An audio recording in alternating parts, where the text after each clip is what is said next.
자, 265페이지를 보겠습니다. 264절에 양도 및 취득 시기라고 되어 있죠. 양도 및 시기. 그러니까 이건 뭐냐면 이제 언제 사고 언제 팔았냐. 그 내가 돈 주고 사고 팔았는데 지들이 뭔데 또 언제 사고 언제 파냐 꼬치꼬치 캐묻냐는 거죠. 다 이유가 있으니까 물어봅니다. 자, 얘는 뭐 때문에 그러냐면 얘 때문에 그럽니다. 보유기간. 자, 우리가 보유기간은 취득일로부터 양도일까지가 보유기간이죠. 그죠? 자, 그러면 이 양도세는요, 이 보유기간이 되게 중요합니다. 왜냐하면 일단 이런 비과세 같은 경우도 2년 이상 보유를 해야 되잖아요. 그죠? 그럼 보유기간을 정확히 따져야 되고, 그 다음에 세율도 보유기간에 따라 틀립니다. 1년 미만 보유, 2년 이상 이렇게 나오죠. 보유기간 나오죠. 그 다음에 장기 보유 특별공제도 장기 보유했을 때 나오죠. 그러니까 걔도 보유기간이 나옵니다. 그죠? 그러니까 이런 것들은 전부 다 기본적으로 보유기간을 채워야만이 해당이 되는 거죠. 그 보유기간에 따라 다 달라지잖아요. 그러니까 이 보유기간을 정확하게 선정을 하지 않으면 나중에 여기서 문제가 되기 때문에 법으로 언제 취득한 거로 보고 언제 양도를 보냐 이걸 정해주는 겁니다. 그래서 양도 및 취득 시기가 나오는 거죠. 자, 그럼 첫 번째 나오는 게 일반적인 매매죠. 자, 매매 등 일반적인 경우는 언제다? 사실상 대금 청산이 그럽니다. 대금 청산이라는 것은 실제 잔금 지급일을 말합니다. 그러니까 양도세는 실제 잔금 지급일을 양도일로 봅니다.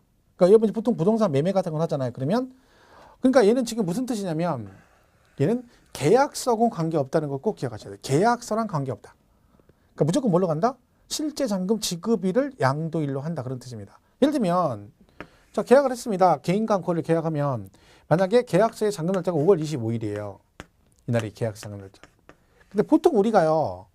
그 계약을 하면 이때 계약서의 잔금 날짜가 5월 25일이면 보통 이날 만나잖아요. 이날 만나서 잔금 주고 상대방 거 등기소로 넘겨받고 동시행을 보통 합니다. 그러면 이날 잔금을 보통 주겠죠. 그러면 이때 그냥 이날이 양도일이에요. 근데 만약 얘가 이렇게 줬다. 그러니까 계약서는 25일 날 주기로 약정을 했는데 돈을 27일 날 주면 언제가 양도일이다? 이날이라는 거죠. 그죠? 이날이라는 거죠. 자, 오늘 돈을 땡겨줬어. 23일 날 잔금을 주게 되면 이날이 뭐가 되는 거야? 양도일이 되는 거예요. 받으면. 그러니까 양도세는요. 절대적으로 뭘로 가는 건 없어. 계약성은 상관없다는 거지. 계약서의 잔금 날짜 전혀 관계없다는 걸 기억하셔야 됩니다. 무조건 실제 잔금 지급이에요. 자, 그럼 여기서 어떤 문제가 발생하냐면 이런 게 있어요. 자, 이날 여러분 금매를 팔아요. 금매로. 근데 이날이 계약서의 잔금 날짜예요. 보통 이때 돈을 서로 주고 받잖아요. 근데 이날 돈을 주면 1년에서 이틀이 부족해요. 금매를 팔다 보니까. 그러면 여러분 1년에서 이틀이 부족하면 보유기간이 1년 미만이 돼버리죠. 그럼 세율이 50%가 돼요. 왜? 1년 미만은 50%예요. 근데 그럼 이때 그럼 어떻게 하면 돼요? 만약 이런 케이스면 잔금을 늦추면 되죠. 이해를 구해서 양해를 구해서 잔금을 이틀만 늦추면 이날이 양도일이 돼버리죠. 그러면 이 기간이 이틀이 늘어나죠. 그럼 보유기간이 1년을 채우게 돼요. 그러면 1년을 딱 채우면 얘가 어떻게 되는 거야? 세율이 40%로 바뀌어요. 그죠? 이게 가능해. 왜? 잔금 날짜로 가니까. 그러니까 중개업자가 뭐 탈세하려고 하지 말고요. 만약에 중개하다 이런 케이스 걸렸어. 한 금매를 팔다 보니까 1년에서 일주일 정도 부족하다 그러면 서로 중개할 때 양해를 구해가지고 잔금을 늦추면 되는 거예요. 일주일 정도. 그러면 보유기간이 늘어나면서 세율이 10%가 차이 나요. 그럼 여러분 양도 차익 과표가 1억이면 세금이 1,000만 원입니다. 그럼 굉장한 차이가 있는 거죠. 이런 걸 우리가 신경 쓸 때 혹시 케이스에 해당되면 그런 케이스 있으면 그런 걸 신경 써주는 거야. 그럼 상대방이 얼마나 고맙게 생각하겠어요. 이런 걸 해야 되는 거야. 그냥 알고 있어야 되는 거죠, 결론은. 어제도 제가 수업하는데 그 천업하시는 분이 계세요. 근데 전화가 이제 와서 이제 질문하는 거죠. 그 하는 얘기는 똑같아요. 중개사 자격증 따고 나가 현업하면 다른 거 다 필요 없다는 거야. 다 세금이에요. 다 세금이야.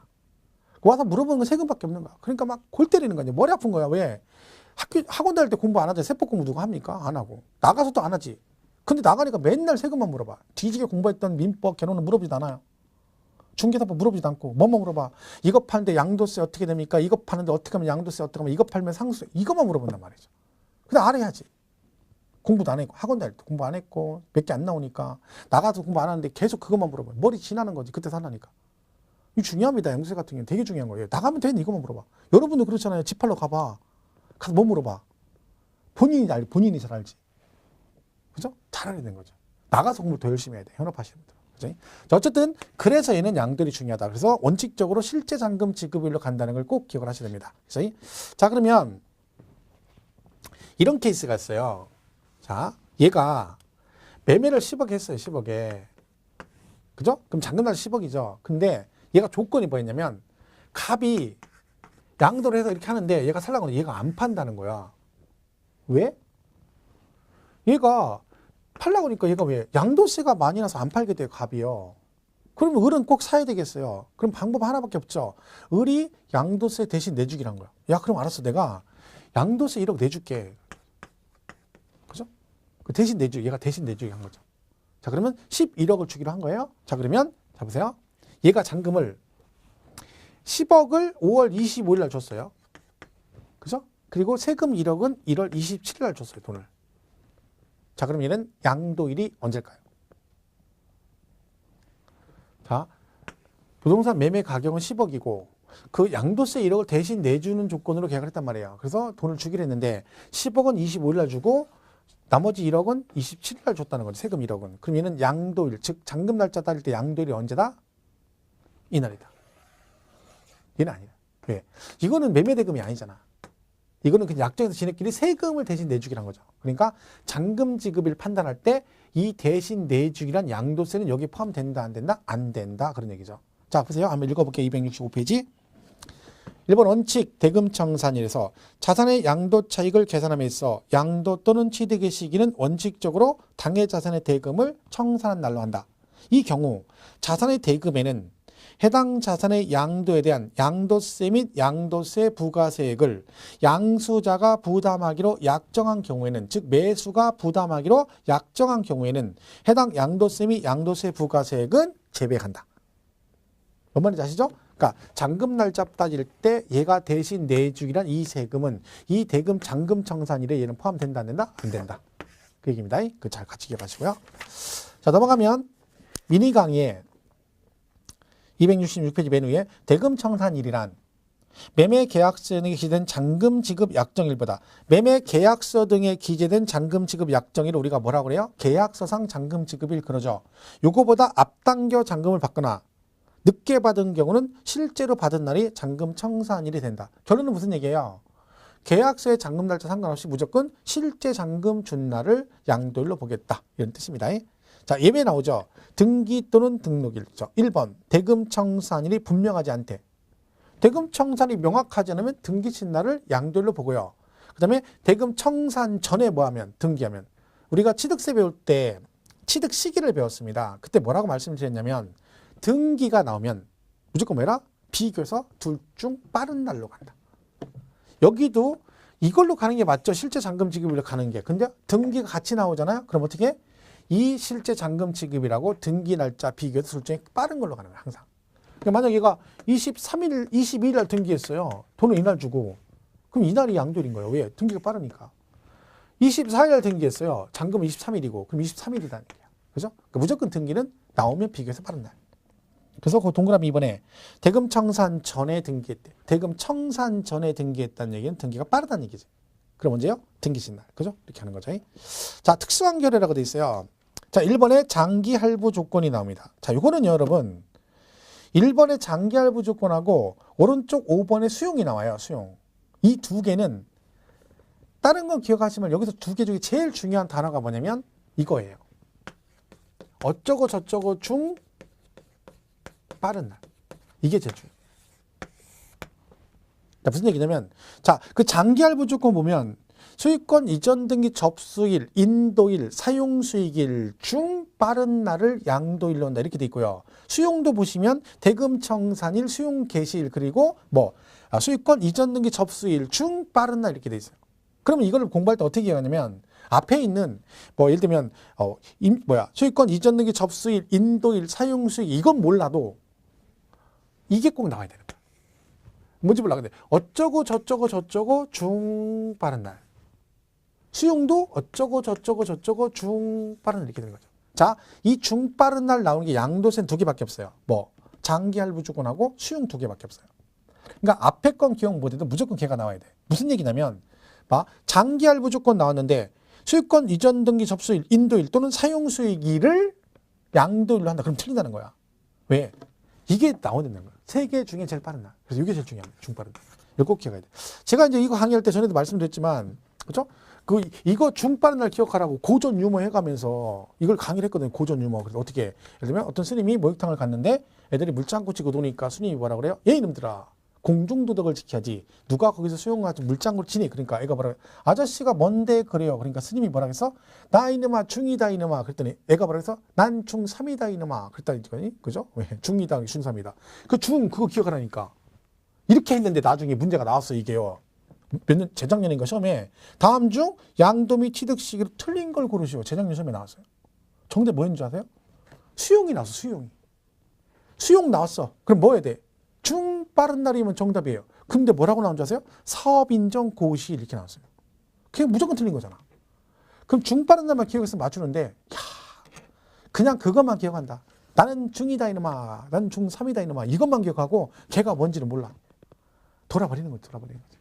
실제 재작년 시험에 나왔다니까, 이게요. 그러니까 얘는 이 두 개만 기억해요. 중 빠른 날, 중 빠른 날. 그죠? 이렇게 보면 됩니다. 자, 1번 장기일부 주권, 중 빠른 날. 그때 어떤 분이 또 아니 걔가 왜 난 중3이다 그러면 어떻게 그 이해를 못하는 사람이 있더라니까. 그 얘기잖아요. 지금은 아닌데 저 학교 다닐 때는 중고등학교 때는 교복이 있거든. 제가 교복. 그럼 우리는 머리를 빡빡 깎고 다녔단 말이야. 중학교 때. 그러니까 그 얘기요. 스님도 머리 다 깎으셨고 얘도 머리 빡빡 깎았으니까 목욕탕 빨개 벗고 있으면 누가 누군지 모르잖아. 등치 있으면. 그래서 난 중3이다 그랬다는 얘기요. 그걸 갖다 이해를 또 못해가지고 또 아이고 참. 자, 2번 자기가 건설한 건축물이라고 돼 있죠.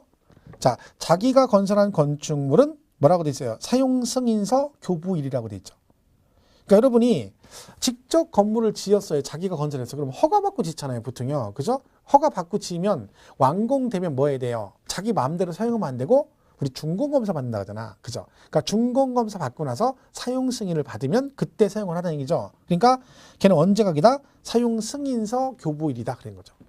그것만 기억하세요. 자기가 건설한 건축물은 사용승인서 교부일을 뭘로 본다? 양도일로 보겠다. 그런 얘기죠. 자기가 건설한 건축물은 사용승인서 교부일. 다만 사용승인서 교부일 전에 사실상 사용하거나 임시사용 받은 경우는 그 사실상 사용일 또는 임시사용 승인 받은 날 중 빠른 날 나오고 건축 허가를 받지 않고 건축하는 경우는 사실상 사용일 난다. 이렇게 돼 있죠. 자, 이걸 왜 제가 읽었냐면 그 다 읽지 말라는 얘기죠. 그냥 뭐만 기억해. 건축, 자기가 건물 건축했다. 그럼 뭐? 사용승인서 교부일. 이렇게 보세요. 너무 깊이 가지 말고. 그리고 무허가는 언제다? 사실상 사용일. 무허가는 항상. 왜? 허가를 안 받으면 무허가로 줬는데 준공검사 받을 일이 없잖아요. 왜? 허가 받은 경우만 준공검사를 하는 거야. 그러니까 무허가는 몰래 진 거니까 허가 안 받고 진 거니까 준공검사 받을 일이 없죠. 그러니까 사용승인서 이런 게 받을 수 없는 거야. 대신 사용은 할 거 아니에요. 왜? 사용하려고 진 거니까. 그러니까 무허가는 무조건 언제 가격? 사실상 사용일이다. 이렇게 기억하시면 됩니다. 자, 상속 증여가 납니다. 자, 상속은 항상 언제야? 돌아가신 날이죠. 상속은 무조건 돌아가신 날이에요. 안 돌아가시면 상속이 안 되니까. 그죠? 그 증여는 언제야? 증여는 증여 받은 날이에요. 그러니까 상속은 상속 개시일 돌아가신 날이고 증여는 언제 각이다? 증여 받은 날이 취득일이다. 공부 좀 되신 분은 이렇게 얘기를 하는 사람이 있어요. 이걸 계약일 그런 사람도 있어요. 공부 된 사람들이. 공부 안 된 사람은 지금 제가 무슨 얘기 하는지도 모르고. 공부 조금 하신 분은 계약일 그래요. 왜 그러냐면 취득세는 얘가 계약일이거든요. 증여가 양도세는 증여 받은 날인데 취득세는 계약일이 취득 이렇게 돼 있거든요. 그러니까 이게 생각이 나가서 헷갈리는 분이 있는 거지. 공부 된 사람만. 여러분 헷갈리는 건 공부된 사람이 헷갈리는 거예요.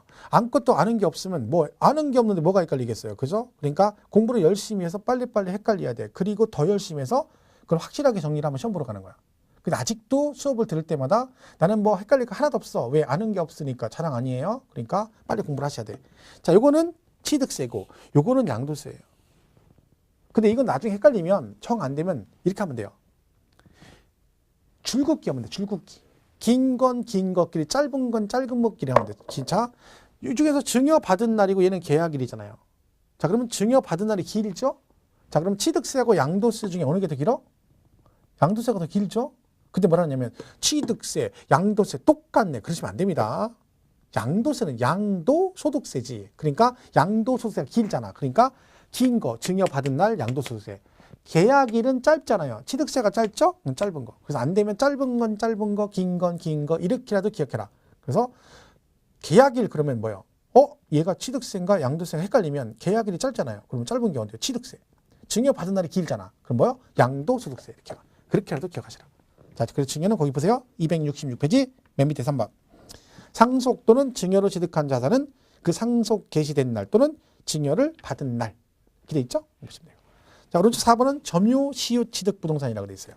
이게 뭐냐면 여러분 민법 배우시면 점유 시효 취득이라는 게 있어요. 시효 취득이 뭐야? 내가 남의 부동산을 일정 기간 동안 점유를 하게 되면 시효가 완성돼서 취득하는 경우가 있습니다. 그걸 우리가 점유 시효 취득을 해요. 근데 그 기간이 20년이에요. 뭐야? 남의 부동산을 내가 갑이 남의 부동산 점유를 시작했어요. 점유 개시래요. 그래서 몇 년을? 20년을 점유했어. 그러면 시효가 완성되죠? 그럼 법적으로 이 시효가 완성되면 이 시효 완성된 뭐요? 법적으로 얘가 시효로 취득을 하게 됩니다. 갑이. 이게 법에 규정이 되어 있는 거죠. 그게 몇 년? 20년이에요. 그럼 얘가 시효로 취득을 해가지고 자, 그 다음에 뭐요? 등기 신청, 이전 등기 신청해서 얘가 등기를 넘겨받았어요. 그리고 나서 찝찝해서 팔았어. 얘기죠. 그죠? 그럼 이날이 양도일이고 이날 등기신 날이에요. 이날 시효 완성된 날이고. 자, 그럼 이걸 팔면 얘는 취득일이 언제니? 그 얘기죠. 그럼 이 토지의 취득일은 언제다? 이날이다. 그런 얘기죠. 취득은 이때 한 거죠. 이때. 그죠? 근데 이때부터 하면 안 돼. 왜? 이때부터 하면 요비서부터 여기까지 발생한 양도 차익만 세금을 내라는 뜻이잖아요. 그러면 요 20년 동안에 가격이 올랐을 거 아니야. 그럼 이걸 누구도 내라는 얘기야. 그럼 이건 원 소유자한테 내라는 얘기야? 그 사람은 지금 생으로 땅을 뺏겨서 지금 뒷골 땡겨 죽겠는데 거기다 세금까지 내라. 그러면 안 되잖아요. 그러니까 얘가 지 땅 아닌데 지 땅인 것처럼 20년 동안 사용 수익을 했으니까 세금을 낼 때는 여기부터 여기까지 발생된 걸 다 내라는 얘기지, 갑이. 그래서 양도세는 점유 개시일이 취득이 됩니다. 그 점유를 시작한 날을 취득일로 보겠다. 그런 얘기죠. 그러니까 여러분들 마음에 드는 땅 있으면 오늘부터 나가서 뭐 하면 돼? 가서 서 있으면 돼. 깃발 들고 서 있어. 그럼 몇 년만 서 있으면 돼? 20년만 서 있으면 내 거 되는 거야. 그죠? 근데 단점이 있다 했죠? 19년 보유했는데 서 있는데 주인이 내가 19년 동안 지켜보니까 왜 남의 땅에 계속 서 있냐고. 나가. 그러면 나와야 돼요. 그리고 나오면 다시 들어가면 또 거기서부터 20년 지내야 되는 거야. 그게 단점이죠. 그러니까 본인 땅이 방치해 놓으면 안 됩니다. 그러니까 땅이 있으면 방치하지 말고 가끔 가가지고 거기다가 새끼줄 딱 쳐놓고 영역 표시 딱 한 다음에 거기다 뭐라고 꼭 써놔야 돼. 표말에다가 무단경작을 금합니다 해놓고 밑에 세 글자가 되게 중요한 거야. 뭐라고 써야 돼? 주인 100 이렇게 써놔야 되는 거야. 내 거다 그런 얘기죠. 그래야지 이게 안 되는 거야. 잘못하면 뺏길 수 있습니다. 근데 취득일이 언제다? 이날이다. 점유 개시일. 4번에 수익권 취득하면 당해 부동산의 점유를 개시한 날을 취득일로 보겠다. 그죠? 그런 뜻입니다. 수용은 아까 했죠? 중빠른 날 그랬고. 6번은 완성 또는 확정되지 아니한 자산은 뭐냐면 여러분 이제 아파트 분양받으시는데 잔금을 다 줬어요. 근데 얘가 완공이 안 됐어요. 그러면 잔금 날짜가 취득일이라 했잖아요. 근데 완공이 안 됐네. 그러면 완공도 안 됐는데 취득했다 그러면 안 되잖아요. 그래서 걔는 언제다?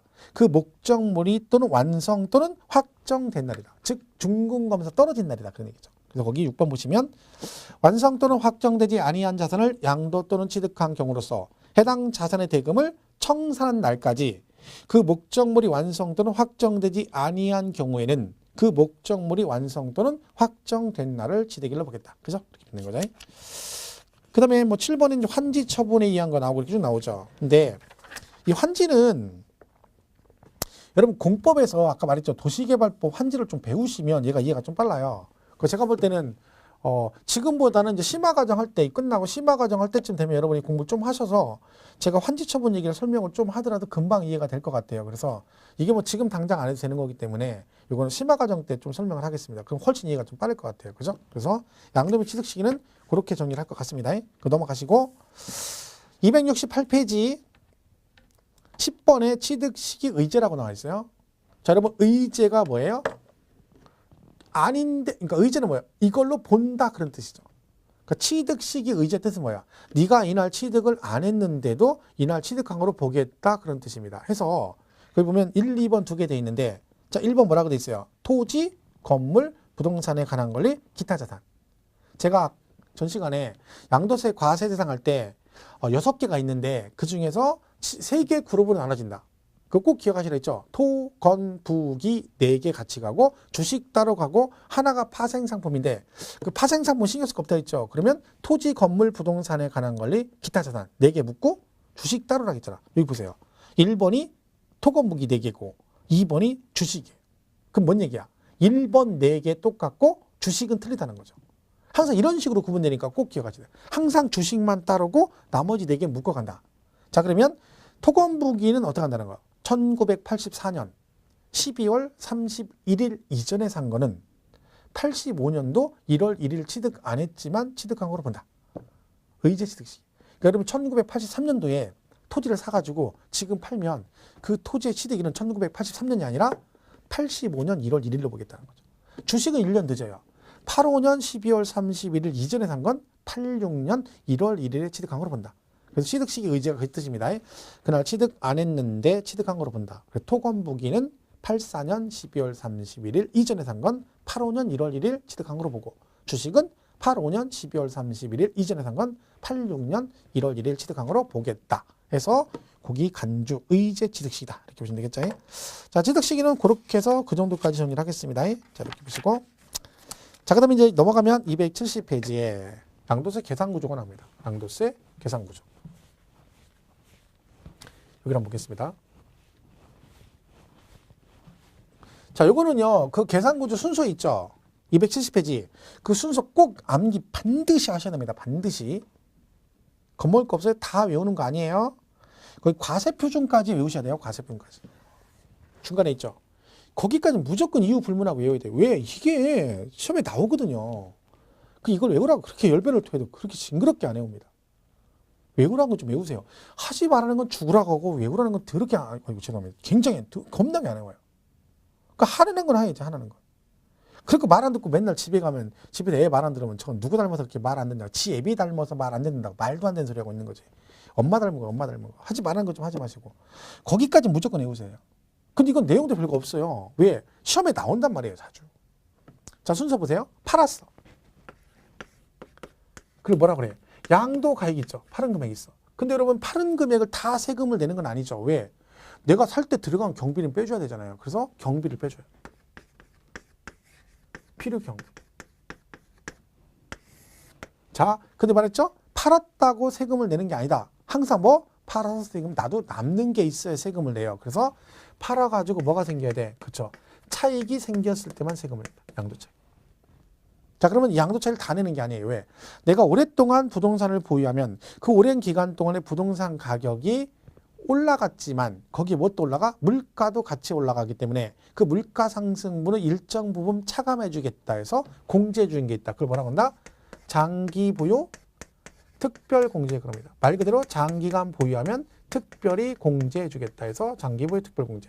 그러면 이제 얘가 양도 소득 금액이라고 해요. 양도 소득 금액.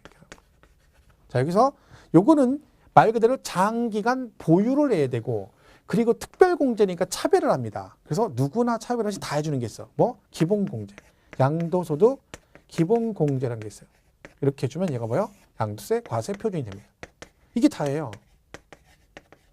간단하죠? 자, 이때 필요 경비는 당연히 뭐가 들어가요? 내가 취득한 금액 들어가고 그리고 자본적 지출이라는 게 있어요. 자본적 지출. 그리고 양도비. 이 순서 굉장히 잘, 왜냐면 여기서 이걸 몇 번씩 물어 나오거든요. 근데 이거 순서를 물어봤는데 못 맞추면 안 되잖아요.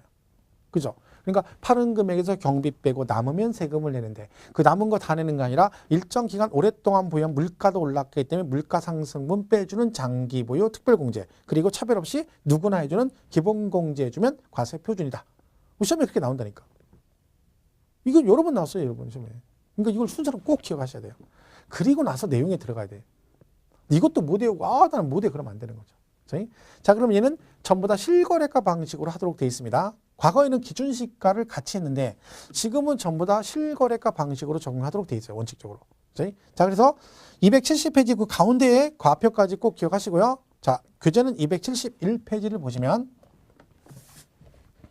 거기 표에 양도가액 마이너스 필요 경비는 양도 차익이라고 되어 있죠?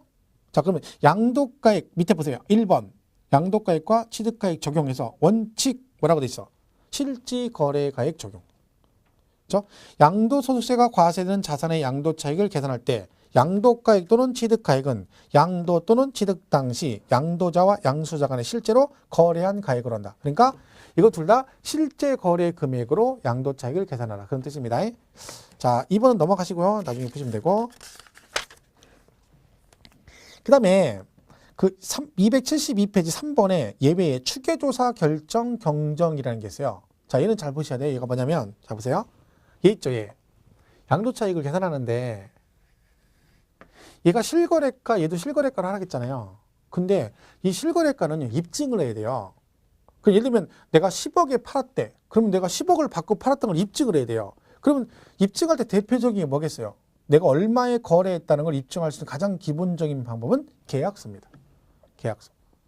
어떤 사람은 입금 내역, 통장 입금 내역 같은 거 얘기하는데 그거는 입증이 안 될 수도 있어요. 왜? 돈이 10억이 들어왔어. 근데 그 10억이 매매대금인지 걔네끼리 개인적인 채무 때문에 넣은 건지 입증이 안 되죠. 만약에 우기면 그건 인정이 안 되는 거예요. 그러니까 제일 기본은 계약서가 있어야 돼요. 근데 계약서가 없을 수 있죠. 오래돼가지고 없어. 실거래 계약서가. 이런 경우. 그러면 얘가 실거래가가 인정이 안 되거나 확인이 안 될 수도 있거든요. 취득가액은 오래돼가지고 실제 거래 계약서가 없고 양도가액은 서류가 미비해. 그래서 인정이 안 되는 경우도 있다는 거죠. 그러면 얘를 어떻게 계산할 것이냐. 이때 하는 게 추계조사 결정이라는 겁니다. 이게 무슨 얘기야? 얘가 실거래가 인정이나 확인이 안 되면 요거를 실거래가로 봐서 내가 양도차익을 계산하겠다. 법에 규정되어 있는 거예요. 자, 그러면 취득가액이 인정이 안 되면, 확인이 안 되면 어떻게 한다? 그때는 매매 사례 가액을 하고, 얘도 없으면 감정가액으로 가고, 얘도 없으면 환산가액을 하고, 그도 없으면 기준시가로 갑니다. 그리고 양도가액이 실거래가 인정이 안 되면 얘도 똑같아요. 매매 사례 가액으로 가고, 그 다음에 없으면 감정가액으로, 얘도 없으면 기준시가로 가요. 이 순서, 얘는요, 그러니까 잘 기억하시죠. 시험에 여러 번 나왔어요. 자, 내가 취득가 계약서가 없어. 확인이 안 돼. 그러면 매매 사례 가액은 뭐냐면 내 건 없지만 내가 살 당시에, 취득할 당시에 전후 3개월 동안에 나하고 비슷한 매매 사례가 된 적이 있다. 그래서 그게 확인이 된다. 그러면 그거를 내 부동산 실제 취득 금액으로 인정해 주겠다. 근데 보통 없죠. 그러면 감정가액. 그죠? 내가 취득할 당시에 대출 받으려고 은행에서 감정평가를 받은 적이 있다. 그 감정평가 기간에 그 감정가액이 있을 수 있죠. 그게 확인이 되면 이거를 실거래가로 인정해 주겠다. 자, 걔도 없으면 환산이라는 거 합니다. 환산. 기준시가 비율로 환산하는 게 있어요. 자, 그도 없으면 기준시가로 갑니다. 양도가액은 매매 사례 있으면 가고, 감정 있으면 가고, 기준시가 이렇게 갑니다. 자, 그래서 여기서 중요한 건 두 가지입니다. 이 순서가 절대 바뀌면 안 된다. 매매 사례 영순위. 없으면 감정, 없으면 환산, 없으면 기준. 얘도 매, 감, 기 이렇게. 그러니까 얘는 매, 감, 환, 기 순서로 적용하고 양도가액은 매, 감, 기 순서로 적용합니다. 이게 바뀌면 절대 안 된다. 시험에 바뀌어서 나오면 틀린 거예요. 예를 들면 취득가액이 확인이 안 될 때는 감정가액, 매매 사례가액 순서로 추계조사 결정할 수 있다. 그럼 땡 틀린 거야. 무슨 말인지 이해가시죠? 그러니까 순서 바뀌면 안 되고 또 하나는 요 환산이죠. 환산. 요 환산가액은 취득가액만 환산가액을 적용하고 양도가액은 환산가액 적용한다. 이거 기억하셔야 됩니다. 시험은 두 개 나오는 게 두 개예요. 실제로 이게 단독으로 나온 적도 있고요. 최근에도 이게 나왔어요. 양도가액은 환산가액을 적용하지만 취득가액은 환산가액을 적용하지 않는다. 땡 틀렸죠. 밖에서 나왔잖아. 그러니까 나올 거 그거밖에 없어요. 근데 가끔 툭툭 잘 나오니까 꼭 기억하셔야 돼요. 뭐라고요? 실거래가 확인이 안 되거나 인정이 안 될 때 취득가액은 매감, 환기 순서로 적용하고 양도가액은 매감, 기 순서로 적용한다. 순서 바뀌면 안 되고 그리고 환산가액은 어디만 있다? 그쵸. 취득가액만 있고 양도가액은 환산가액 적용하지 않는다. 얘는 꼭 기억하셔야 됩니다. 해서 272페이지가 그런 얘기예요. 근데 그건 지금 읽지 마시고 요거 지금 말씀드린 거 있죠. 273페이지 오른쪽에 그 2번에 양도차익 계산 있죠? 그 바로 위에 보면 미니 강의 나오죠? 찾으셨나요? 추계 결정 시 가액 적용이라고 돼 있죠? 거기 보면 뭐라고 돼 있어요? 양도가액 적용은 매감기라고 돼 있고 2번 취득가액 적용은 매감환기라고 돼 있죠? 그거 잘 기억하시면 돼요. 그죠? 걔는 그게 제일 중요해요. 그러니까 그 옆에 있는 막 그 내용을 읽는 게 별로 중요하잖아요. 그것만 잘 기억하시면 돼요. 추계조사 결정은. 그죠? 나머지는 볼거 없습니다. 됐죠? 그래서 꼭 그걸 기억해라. 뭐라고요? 이런 매감환기, 매감기 이 순서 꼭 기억을 해주시기 바랍니다. 추계조사 결정 순서 바뀌면 안 된다. 그죠? 보시면 되고. 그 다음에 이제 여기 경비가 있죠. 취득가액, 자본적 지출, 양도비 이렇게 경비가 있어요. 이게 이제 필요 경비인데 이것도 시험에 잘 나옵니다. 이런 식으로 나오죠. 이거는 필요 경비에 포함이 되니 안 되니 그래서 맞았니 틀렸니 이렇게 됩니다. 작년에도 그 양도세 필요 경비 문제가 출제가 됐어요. 그래서 이거는요 항목이 많아요. 여기도 막 여러 개 있고 이것도 여러 개 있고 이것도 여러 개 있어요. 그러니까 취득가액이 들어가는 것도 있고 그다음에 자본적 지출 항목에 들어가는 것도 있고 양도비 항목도 있다는 거죠. 예를 들면 자본적 지출은 뭐냐면 그 자산의 지출로 인해서 그 자산의 가치가 증가가 되는 지출이에요. 그러니까 내가 이걸 지출했는데 그것 때문에 그 부동산 가격이 올라갔다. 이런 지출을 자본적 지출 그래요. 그 대표적인 게 베란다 확장 공사할 때 들어가는 비용이죠. 여러분 베란다 확장 공사하면 돈 들어가잖아요. 돈이 들어갔죠. 근데 베란다 확장 공사하면 그 아파트 가격이 올라가잖아. 가치가 상승되죠. 그런 지출은 자본적 지출로 봐서 필요 경비를 인정해서 경비를 빼주겠다는 거지. 양도비는 말 그대로 양도할 때 들어간 비용이죠. 예를 들면 뭐예요? 공인중개사 수수료, 법무사 수수료, 뭐 양도세 신고서 작성 비용, 공증 비용, 인지대 이런 것들이에요. 걔는 걔 양도와 관련된 비용이잖아. 그건 다 경비를 빼주겠다는 거지. 입증하면. 그죠? 자, 그런데 그 항목에 보시면 273페이지 2번에 필요 경비에서 1번 실지 취득하기에서 그 보면 기억 뒷장 넘어가면 니은 티글 리을 있고요. 274페이지 2번에 자본적 지출 그래가지고 또 박스 있고 275페이지까지 돼 있죠. 그리고 276페이지 가면 3번에 양도 직접 비용에서 나와요. 근데 여러분 봐봐. 그거 다 외워가지고 그걸 싹 다 외워서 하나 맞춘다고 치면 이걸 어떻게 외워요? 못 외우지. 저 같으면 못 외우고 이거 안 외웁니다. 왜 이거 언제 외워가지고 문제 하나 맞추겠어요? 그죠? 근데 안 할 수는 없죠. 그래서 뭘 하냐면 여기다 제가 지금부터 필요 경비에 포함되지 않는 항목에서 이 7개를 써드릴 거예요. 요거를 기억하시면 돼요. 이건 작년 시험에 출제가 됐어요. 근데 여기서 나왔어요. 정답이 여기 있었어요. 그죠? 그러니까 이거는 기출로 많이 나왔던 거. 과거에 많이 나왔던 지문을 제가 7개 써드릴 거니까 요것만 다 기억하시고 나머지는 이제 문제 풀면서 보완하는 수가 제일 좋아요. 근데 책을 보고 외우면 답이 없는 거야. 그죠? 자, 첫 번째 이렇게 이해하시면 돼요. 지가 잘못해서 본인이 잘못해서 추가로 발생한 건 경비로 안 빼준다. 왜? 내가 잘못해서 추가로 돈을 냈어. 그리고 나서 지가 잘못해가 돈 내고 나서 나 이거 경비를 빼줘. 그럼 누가 봐도 안 빼주죠. 자, 이런 개념이에요. 자, 첫 번째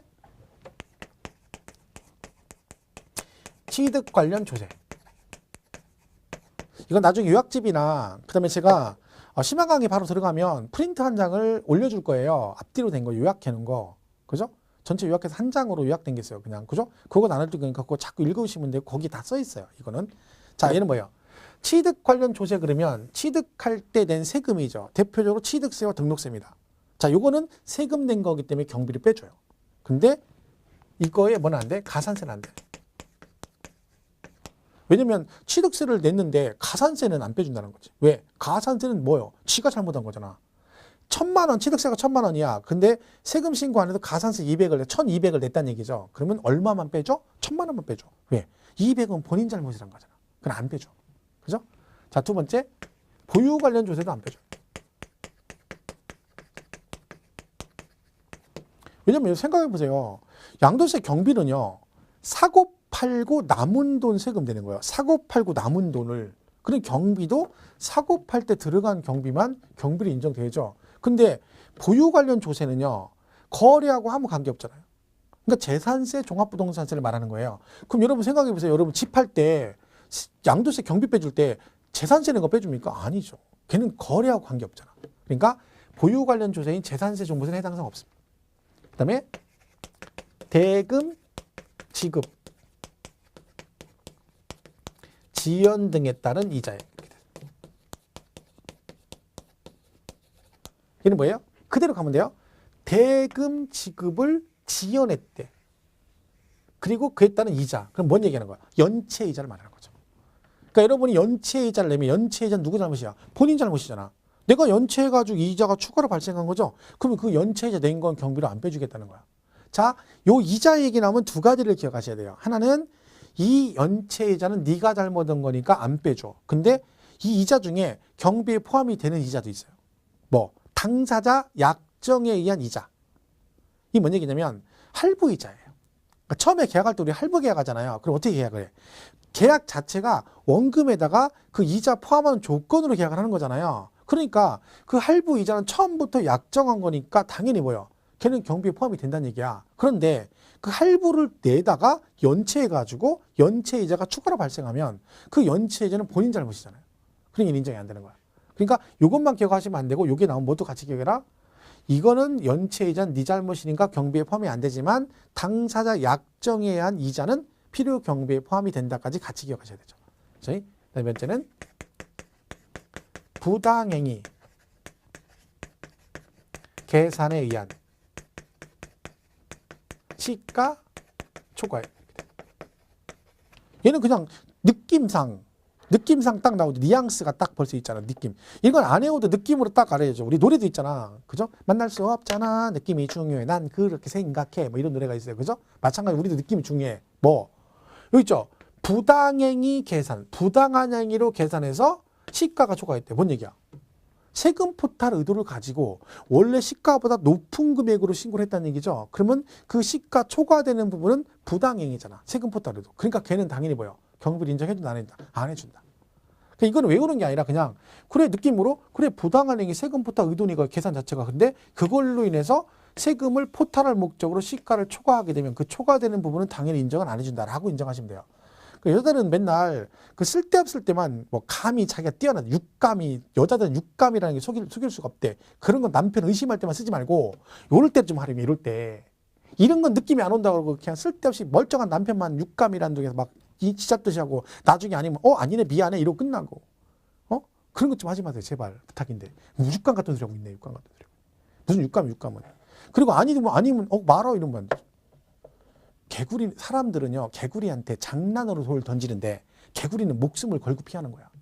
여자들이 그럼 육감해가지고 남편 의심하면 남편은 죽는 거야. 혼자 멀쩡한 쟤도 앉았는데 그럼 나중에 가서 미안해 그럼 끝나? 아닌 거지. 제발 그 얘기 좀 하지 마. 증거를 가지고 얘기를 해. 증거를. 그렇죠? 이런 때 느낌 쓴단 말이에요. 부당행위 세금 포탈 의도를 가졌으니까 원래 시가 초과되면 너네 인정 안 해주겠다. 자 그다음에 수익적 지출에 내겠어. 자, 같은 지출인데요. 여기는 수익적 지출이고 여기는 자본적 지출이라고 돼 있죠. 자, 자본적 지출은 같은 지출인데 필요 경비에 포함이 되는데 수익적 지출은 같은 지출인데 경비에 포함이 안 됩니다. 자, 왜 그러냐면 자본적 지출은 아까 말씀드린 대로 자산의 가치를 증가시키는 지출, 내용 연수를 연장시키는 지출은 경비에 포함이 되는데 얘는 현상 유지 비용이에요. 수익적 지출. 현상 유지 비용. 예를 들면 쟤는 리모델링을 하거나 베란다 확정 공사 같은 걸 하게 하면 들어가요. 근데 건물에다가 페인트를 칠한다든가 이런 것들은 수익적 지출이라는 거죠. 현상 유지 비용. 그럼 페인트를 칠했다고 해서 걔가 가치가 올라가는 거 아니죠. 그냥 이뻐 보이는 거지. 그때면 지우면 원칙이잖아. 지우면 원칙. 그죠? 그러니까 이거하고 똑같은 거예요. 자본적 지출은 여자들 성형수술 비용이고 요 수익적 지출은 여자들 화장품 비용이다라고 생각하시면 돼. 자, 같은 지출인데 성형수술 비용은 자산의 가치를 증가시키잖아. 왜? 성형하면 얼굴이 확 틀리잖아요. 와, 자산의 가치가 올라가죠. 근데 화장품 비용은 지출이 됐는데 칠했을 때만 반짝이고 지우면 원위치잖아. 그죠? 그리고 얘는 현상 유지 비용이에요. 그죠? 그러니까 요거는 화장품 성형수술 비용이다. 자산의 가치를 직관 지출이고 요거는 현상 유지 비용, 즉 화장품 비용이다라고 생각하시면 돼.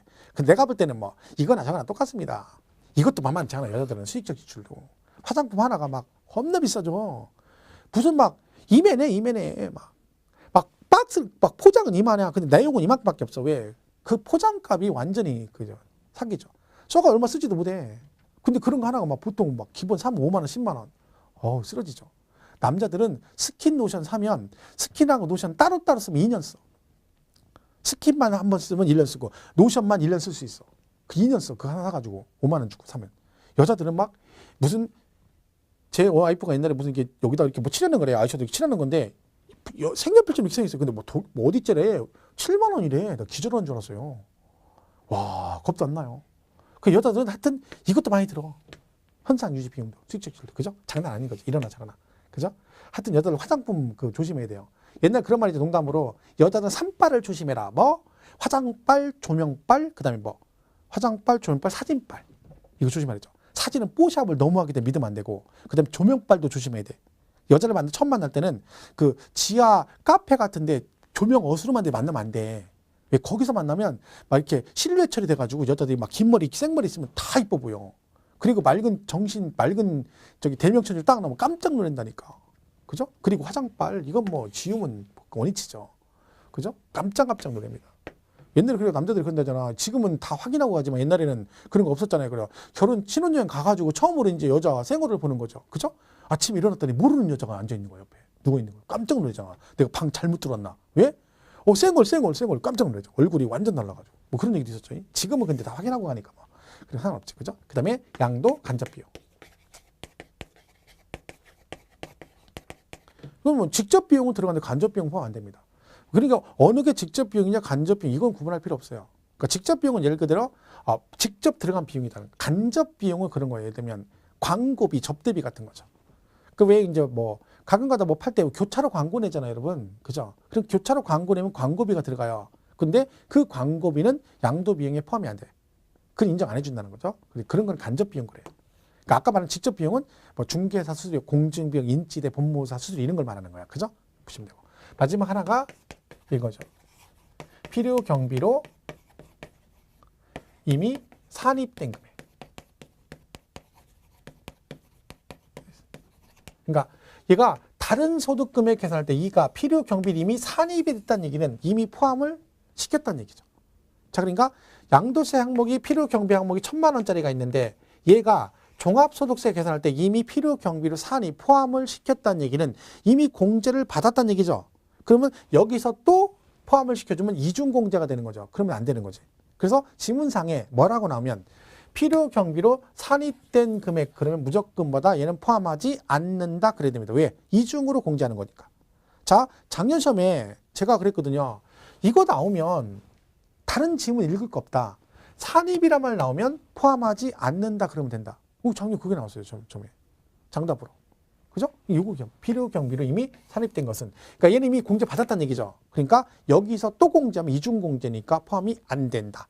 그래서 이렇게 얘기합니다. 필요 경비로 산입된 금액은 포함하지 않는다. 이렇게 기억하시면 됩니다. 그래서 이 7개가 이래봐도 다 짬밥인 경력 사원들이 얘들이 그래도 각 시험에 다 몇 번씩 나왔던 애들이에요. 그러니까 저 필요 경비 항목은 하나씩 외우면 좋긴 한데 아까 보셨지만 다 못 외웁니다. 하라게도 여러분 안 할 거고 그러니까 이거라도 하라는 얘기지. 근데 이거를요 눈 감고 외우면 안 돼요. 눈 감고 외우면 눈 뜨면 생각 안 나요. 그러니까 외우지 말고 시간 날 때 읽어. 근데 읽으라 할 때 진짜 그냥 읽어. 취득 관련 조세, 가산세, 그 다음에 보유 관련 조세 이렇게 읽지 말고요. 생각을 좀 해야지. 취득 관련 조세는 당연히 경비에 포함되는데 가산세는 네가 잘못한 거니까 인정이 안 되고 보유 관련 조세는 얘는 거래하고 관계없으니까 포함이 안 되는 거고 요거는 지급 지연에 따른 이자는 연체 이자니까 네가 잘못했으니까 인정 안 되고 대신 약정의 이자는 포함이 되고 그 다음에 부당행위니까 세금보다 의도를 가졌으니까 초과되는 금액 인정 안 되고 수익적 지는 현상 유지 비용 인정 안 되고 너는 직접 비용이 아니고 간접적으로 들은 건 인정 안 하고 그 다음에 여기는 이미 산입이 됐다는 얘기는 이미 공제를 받은 거니까 여기서 또 공제해주면 이중공제가 되니까 포함이 안 된다. 이렇게 하고 읽어야 나중에 얘가 나오면 얘는 포함이 안 되는구나. 안 외워도 되는 거야. 지문이 나오면. 근데 그냥 외워버리면 생각 안 나면 끝인 거예요. 그렇게 하면 안 된다니까. 그죠? 이런 것들은 그냥 읽으세요. 계속 읽어. 근데 그냥 읽지 말라고. 취득 관련 조세의 가산세는 네가 잘못한 거니까 얘는 안 돼. 이건 되지만 해놔야 나중에 시험에 뭐라고 나와요? 취득세 이렇게 나와요. 걔는 포함이 되는 거야. 근데 문제는 뭐냐가 취득세, 재산세, 종합부동산세는 필요경비에 포함된다 이렇게 나와버려요. 묻어서. 그럼 뭐요? 보유 관련 조세는 거래와 관계없으니까 얘는 인정이 안 되잖아. 그럼 묻어서 나오면 걔는 틀렸다 이렇게 골라야 되는 거지. 그런 식으로 공부를 해야지 이거를 읽을 때 진짜 그냥 읽어버리면 답 없는 거예요. 그러면 훅 가는 거죠. 그죠? 그렇게 보시면 됩니다. 해서 우리 교재는 지금 말씀드린 내용이 어디까지 돼 있는 거냐면 276페이지 3번까지 돼 있는 거예요. 그죠? 근데 그거 보고 줄치고 읽지 마시고 그냥 요거 기억하세요. 요거. 그리고 나머지는 문제 풀면서 보완하시는 게 훨씬 더 빨라요. 문제 풀기는. 그죠? 이렇게 정리하시면 됩니다. 자, 이렇게 해서 거기까지 정리를 하도록 하겠습니다. 여기까지 하시고